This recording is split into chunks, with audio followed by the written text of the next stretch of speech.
And so he said of poetry, I rhyme to see myself, to set the darkness echoing. So in some ways, my work life has been involved with staying creative with conflict. I've worked with conflict as a mediator for many years in Ireland, and I now live here in St. Leonard's. So I'm going to begin with the poem Alchemy, and the sort of prefix I've used is, the shadow is 90% gold, which is a quote from Carl Jung. So we go into the leaden and bring light to it, and in that leaden place, when it's lightened up, it changes, it transmutes, and the idea that what's in the shadow, we can find the gold there. So my first poem is Alchemy. And also this alchemy poem refers to the fact that often the alchemical process is invisible, that it's something very personal, private, and it's not always readily seen. So alchemy. Away from the eye, in gravel, silt, or rocky veins, specks of gold glisten. Hidden it lies, away from the eye, who chance to find may sup with gods. Mining is slow, maps not ready-made. Away from the eye, patience finds a way. Rock, gravel, or fool's gold. River, streams, wash clean. Panning for nuggets away from the eye.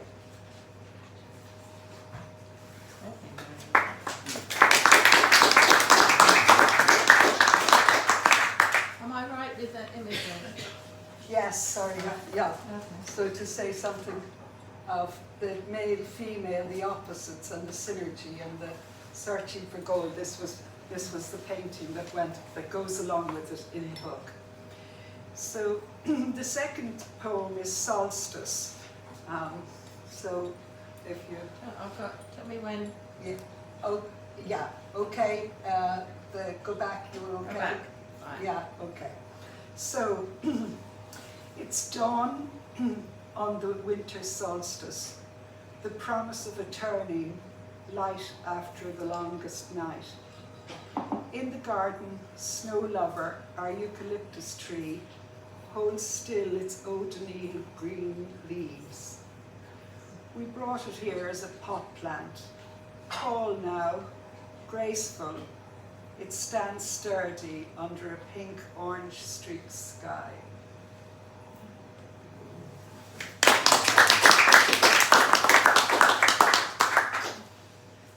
Okay, so the next one then is, this is a painting I did called Sovereign, and it's the idea of the sovereign, whether it's male or female.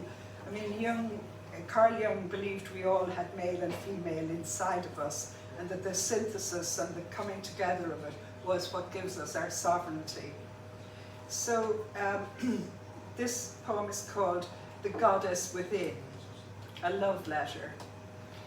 You are Queen of Codidian, easy to miss, out of the glare of limelight. I know, I know, I know. You're triple goddess of long standing, maid, mother, sovereign, connector, everyday keeper of meaning, a sturdy stay in changing times. Overseeing cycles, trusting bird song in the dark hour before dawn, keeping wellspring clear, planting small with tall. Exuberant at first shoots, opening shyly to the irrepressible pull of light.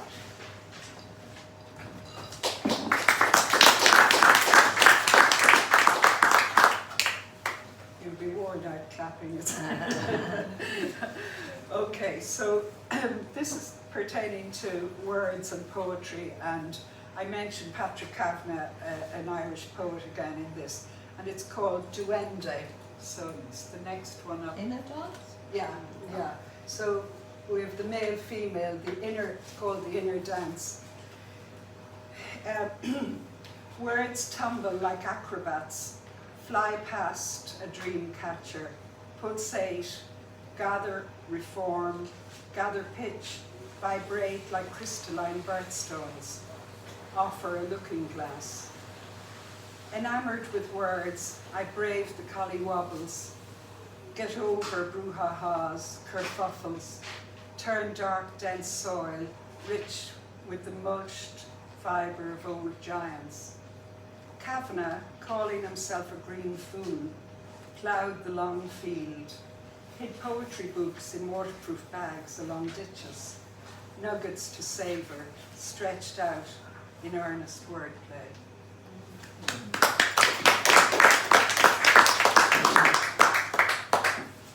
So the next one I think should,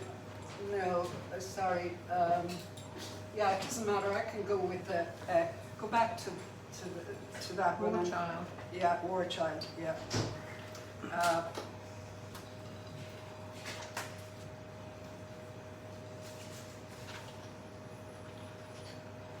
This was a painting that I did, really looking at, I've been, I lived in Belfast, and all of us are affected now by what we're seeing vicariously on TV, all of the war situations, and some of the poems that pertain to my experience of working in a war-torn situation.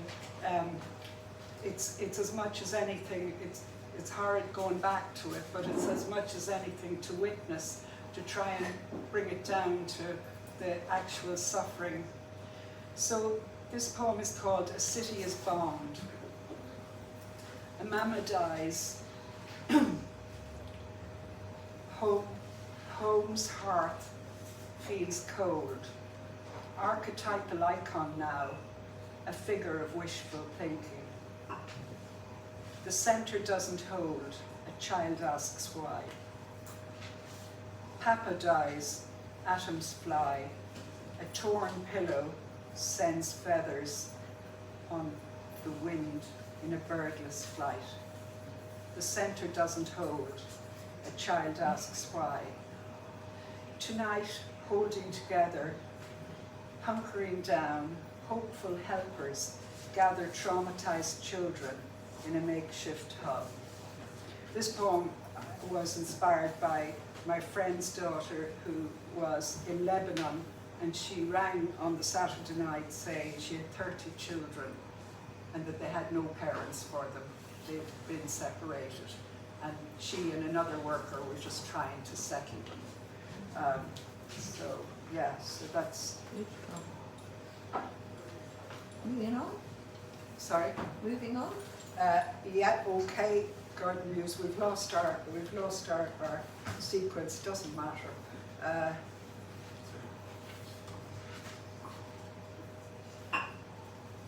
can move to anything you want. Well, I think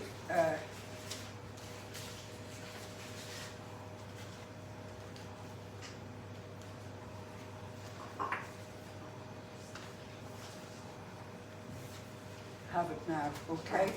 So this is a local poem, and it's called Your First Summer Festival. Cautiously through 7-month eyes, you peep in wonderment. Jack in the green sprightly leads, a pagan Pan entreating summer. I gift you a crown of violets with glimmering fairy lights. Face-painted children stream laurel-ribboned garlands. Dancers in organza dresses pirouette. Hide-clad bikers rev up or hoot. Weather holds, picnics eaten, Jack's whacked, summer's released. So that's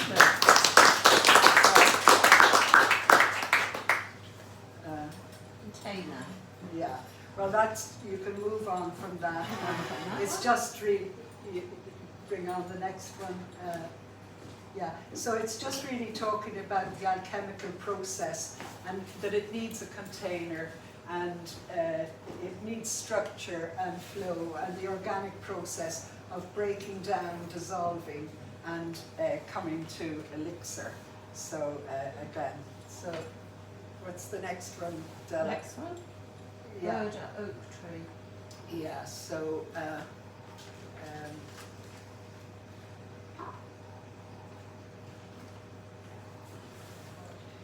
yeah, so this is kind of in relation to climate change, just so many more storms and things. So a blue ribbon opens dark sky, meringue-like wind-blown cumulus clouds drift. We've watched the jay all week. White lozenges at throat and rump, her brown body tinted pink, black tail feathers speckled with blue. We hear her before we see her. Mated, jays take turns foraging, share incubating the eggs. Still, no sign of her today. Is she in her nest, camouflaged near the oak tree? Or is she like us, listening for the wind settling or for the sun's breakthrough?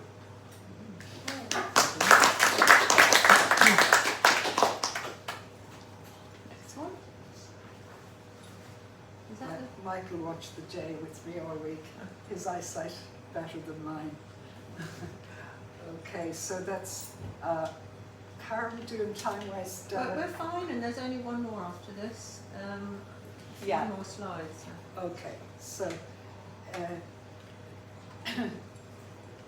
so this is Memosine Rising.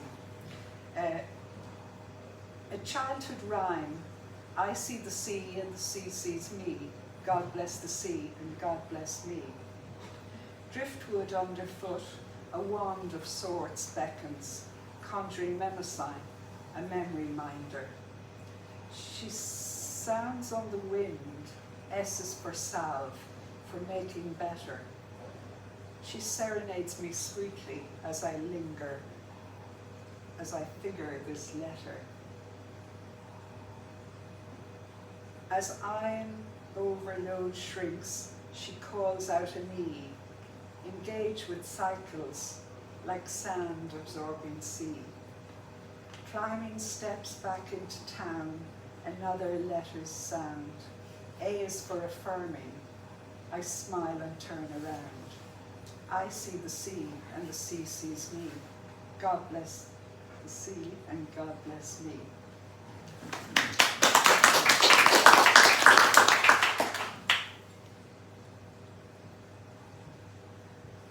Okay, so we can finish with this one. So it's Peace March.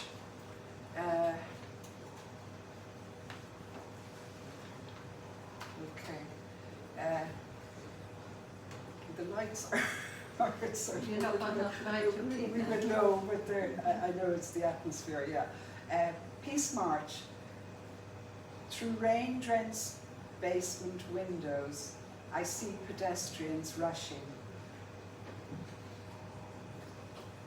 I see pedestrians rushing past on the street above.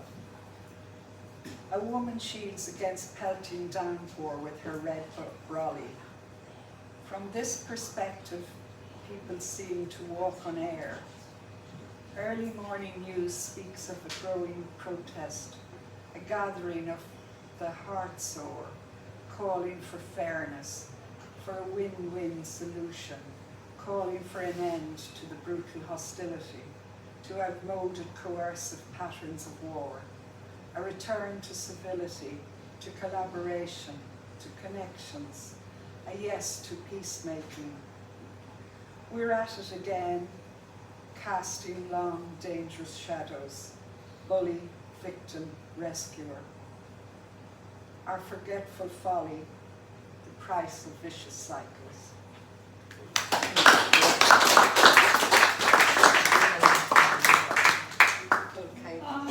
Miriam. Thank you so much. You're welcome. That was beautiful. Have a hug. Oh.